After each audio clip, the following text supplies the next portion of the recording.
जुनैरा, तुम जानती हो मैंने तुम्हें आज यहाँ क्यों बुलाया है? जी, आपने मुझे यहाँ बात करने के लिए बुलाया है और मैं चाहती हूँ कि आप खुल के बात करें। फिर तुम ये भी जानती होगे कि हमारे दिल में क्या चल रहा है। थोड़ा बहुत, लेकिन अक्सर मेरे अंदाजे सही नहीं होते तो मैं कोई अंदाज़ा नहीं लगा रही। आपको जो बताना है सच बताते हैं। चलो फिर मैं कोई लंबी चौड़ी तहमत नहीं बांधूंगी।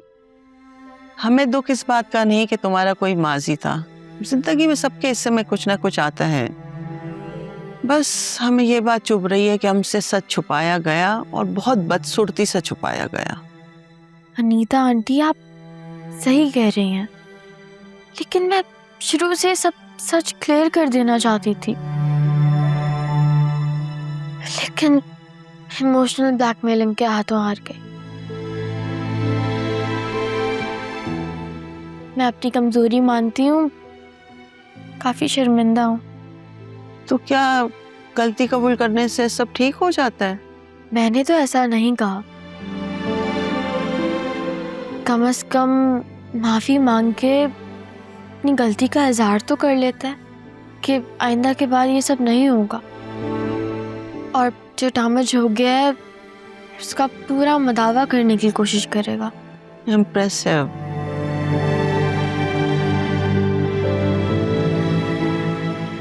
अब मैं आपके सामने बैठी हूँ। अगर आप मुझे कबूल करें तो पूरे सच के साथ करें, और अगर आपको लगे कि ये रिश्ता नहीं होना चाहिए तो मैं आपके फैसले की पूरी इज्जत करूंगी। तुम्हें अंदाजा है कि ये फैसला कितना मुश्किल है? जी, इसलिए मैं आप पे कोई बोझ नहीं डालना चाहती। मैं चाहती हूँ कि जो मैं अभी हूँ आप मुझे उस नज़र से देखें। मैंने माजी में किसी से मोहब्बत की, निकाह भी कर लिया, लेकिन वो मेरी किस्मत में नहीं था। लेकिन अब जो आपका फैसला होगा वही मेरा फ्यूचर डिसाइड करेगा। सुनेरा, रिश्ते इज्जत की बुनियाद पे खड़े रहते हैं, और इज्जत सच्चाई से आती है, और इसी सच का सामना करने मैं आपके साथ यहाँ बैठी हूँ। अगर हम तुम्हें इस घर में लेकर आए तो तुम इस रिश्ते को कैसे निभाओगी? मैं आपको कभी भी ये महसूस नहीं होने दूंगी कि आपने एक गलत फैसला किया। मैं अपनी पूरी नेक नियति और एहतराम के साथ आपका घर अपना घर समझूंगी। तुम बहुत अच्छी लड़की हो और तुम्हारे अंदर इतनी सी उम्र में इतना ठहराव है जो आम लड़कियों में नहीं होता। Thank you. इतनी सी उम्र में काफ़ी ज़िंदगी जी चुके हैं, शायद इसलिए। मैं शान को कहती हूँ वो तुम्हें घर छोड़कर आए, और मेरी पूरी कोशिश होगी कि मैं जल्द तुम्हारे घर आऊंगी।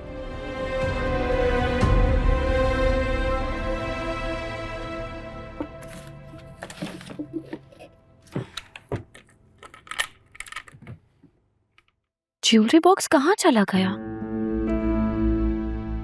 शायद वासे ने उठा लिया होगा। आज वो मुझे लाजमी दे देंगे। फिर शाज़मीना को दिखाऊंगी कि सेम तुम्हारी तरह ज्वेलरी है मेरे पास भी।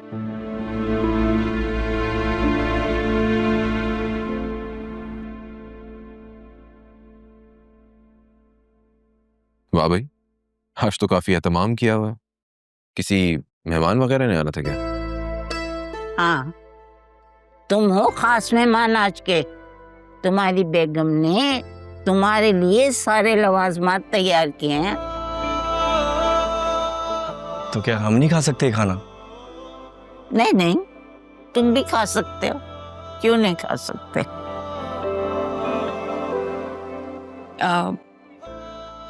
वासे, सब कुछ आपकी पसंद का है, प्लीज खाइए ना।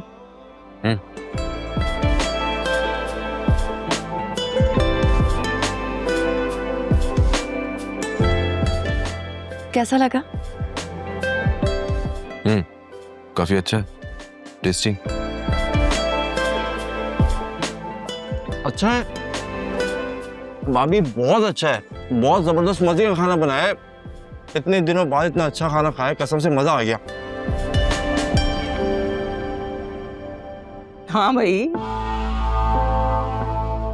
हमने तो सारी जिंदगी तुम्हें चने खिलाकर पाला है ना। शायद अच्छा खाना तो तुम्हें शायद जिंदगी में आज पहली बार नसीब हुआ है ना। अरे रंग में भंग ना डालो, खुद भी आराम से खाओ और दूसरों को भी चैन सुकून से खाने दो। शुक्र है आज मैं घर जल्दी आ गया, वरना इतना अच्छा खाना मिस हो जाता कसम से। नौशीन, कल तुम्हारी इद्दत पूरी हो रही है। आज हयात को गए कितने दिन हो गए पता ही ना चला।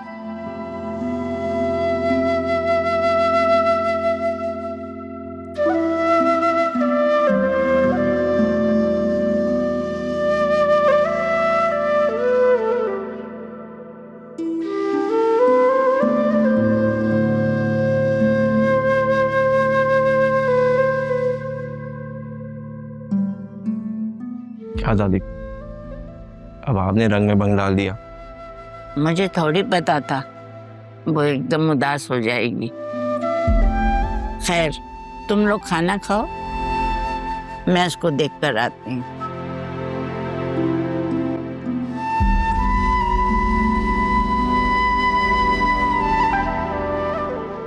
वैसे मैं खाना खा के हॉस्पिटल जाऊंगा। फिर से? लेकिन क्यों? एक्चुअली मेरी वहाँ ज़रूरत है, रात में थोड़ा सा लेट हो जाऊंगा।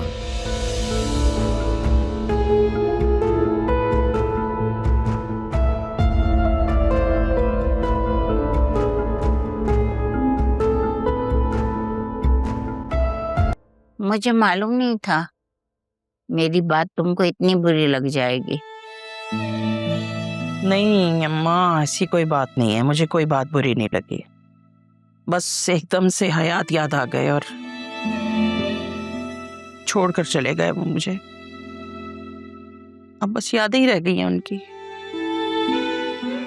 यही होता है, बेवा होने के बाद जिंदगी बिल्कुल फीकी पड़ जाती है। बड़े खुश नसीब होती हैं वो ख़वातीन जो अपने शौहर के सामने मर जाती हैं और जनाजा उठाने के लिए उनके शौहर होते हैं। चलो आओ, खाना खा लो थोड़ा सा। मुझे नहीं खाना अम्मा, आप खा लें, मैं रात में देख लूंगी, अगर भूख लगी तो कुछ खा लूंगी। अस्सलाम वालेकुम। वालेकुम अस्सलाम। तो ईशान छोड़कर गया है? जी। अरे तुम उसको अंदर बुला लेती ना, हमारी मुलाकात भी हो जाती और वो खाना भी हमारे साथ खा लेता। अनीता ने क्या कहा? कोई उल्टी सीधी बात तो नहीं कर दी तुमसे? तुम तो खुद कोई सूर नहीं फूक आई हो आप। कुछ नहीं, बस उन्होंने मुझे सिर्फ मिलने के लिए बुलाया था। लेकिन वो अभी भी मुझे काफी कंफ्यूज लग रही हैं। तो फिर क्या, वो सवाल पूछते रहे और मैं जवाब देती रही। अम्मा, इतनी आजमाइशों से तो सीएसएस ऑफिसर्स भी नहीं गुजरते होंगे। क्या अनीता बिल्कुल ही पागल हो गई है? अरे खुदा का शुक्र करो, अगर तुम होती ना अब तक अपनी बहू को फारिग कर चुकी होती। माँ, अब तो बिल्कुल मुझे फिरौन साबित करने पर तुली हुई है। मैं इतनी भी बुरी नहीं हूँ भाई। तो अकरम और फिजा की बात क्यों नहीं मान लेती? तुम अपने मसलों पर ध्यान दो, समझी? अकरम और फिजा की फिक्र करने की तुम्हें जरूरत नहीं है, और ये शादी कभी नहीं होगी।